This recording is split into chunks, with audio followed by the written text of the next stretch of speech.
Bos días. Grazas por vir a esta rolda de prensa onde queremos denunciar a falta de compromiso serio co que é o vial Portela Souto de Bea, que están estes días que empezaron as obras que levamos demandando desde o BNG e que levan demandando os veciños desde fai moitos anos, e vemos que os empezan agora, pero que empezan cunha serie de carencias importantes. Está tamén acompañándonos Servando Fuentes, veciño de Cuntis, que é un dos concellos máis afectados por este vial, xunto con todo o entorno de Moraña e toda esta zona, porque é a comunicación principal coa capital galega, con Santiago de Compostela.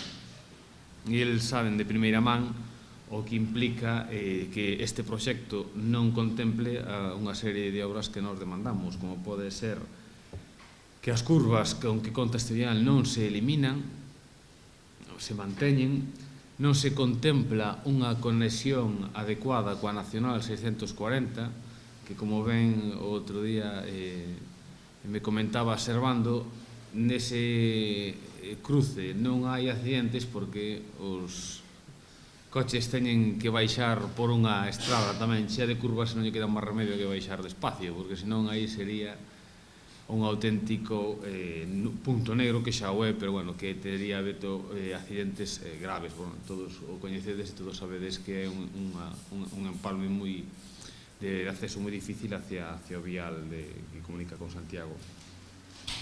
Non se contempla, por exemplo, obras que permitan ao futuro conexión de saneamento ou de acometidas de auga, que permitan cruzar a estrada dun lado a outro sin ter que volver a rompela, sin ter que estarlle pedindo permiso a Deputación e co coste que isto supón para os veciños. Non se contempla, por exemplo, a mellora da seguridade vial no Colexio de Souto de Bea. Se podía eliminar a rasante que hai ali e non se elimina, non sería tampouco un coste elevadísimo, pero non se ten en conta. De feito, as obras empezan uns metros máis al lado do colexio. Hai tramos que non van a contar con arcéns. E, bueno, non podemos máis que definir este investimento como un investimento de compromiso por parte da Diputación, porque o deterioro que había neste vial era evidente e non quedou máis remedio que afrontar un parche no vial, pero non é unha obra que deixe o vial en condicións e que permita unha comunicación axeitada, neste caso que sería con Santiago de Compostela, os veciños de Bea e os veciños de Cuntis e de Moraña. E agora deixo vos con Servando para que vos fale un poquinho do que implica este vial, e el sabe de primeira man o que implica ter que pedir autorizacións para cruzar esta estrada para facer acometidas de agua e cal é a resposta da Diputación. Bueno, vamos a ver. Quería recalcar as dúas partes máis importantes que acaba de decir Magariños. Unha é o da seguridade e outra é o dos servicios básicos.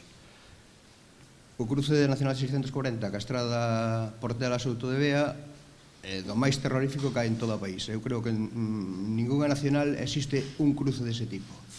Un cruce onde apenas hai visibilidade para acceder á estrada comarcal, é un cruce onde non se pode facer un cambio de sentido sin infringir as normas de circulación e onde os veciños do lugar, para ir a mercar o xornal, para ir á misa ou para ir á casa dun veciño, teñen que ir por a estrada. Non existe ningún sitio por o que poidan pasar sin poñer en risco a súa vida. Iso é algo que non se dá en ningún sitio. Eu non sei cal é o motivo, nin cales son as causas, pero en toda a Nacional de 640, desde Vilagarcía hasta Vegadeo, non hai ningunha zona donde se dea ese caso. E despois entramos na Estrada do Souto, nos últimos 30 anos o único que se fai é botarlle unha capa de asfalto e nada máis. Non se contempla facer un drenaxe, esa é unha estrada que vai por unhas sitios onde hai moitas aguas e a inestabilidade do terreno é moi grande. Se non se drena a carretera, obviamente, botasillo de asfalto e aos 2 meses está exactamente igual que estaba. Iso hai que contemplalo. Hai que contemplar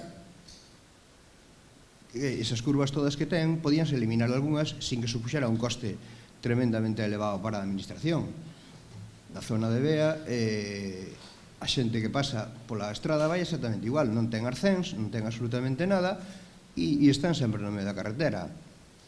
Esta actuación, eu penso que ao final o único que vai facer vai ser empeorar a situación, porque van a facer línea continua desde unha punta hasta outra, onde non vai haber maneira de moverse, porque é unha zona onde hai moitos tratores, moita xente que se dedica á agricultura, porque o Valdebea nestes momentos todavía sobrevive algo a agricultura, e iso vai convertir esa estrada nunha cola inmensa de coches por un lado e por outro, cando realmente non era necesario.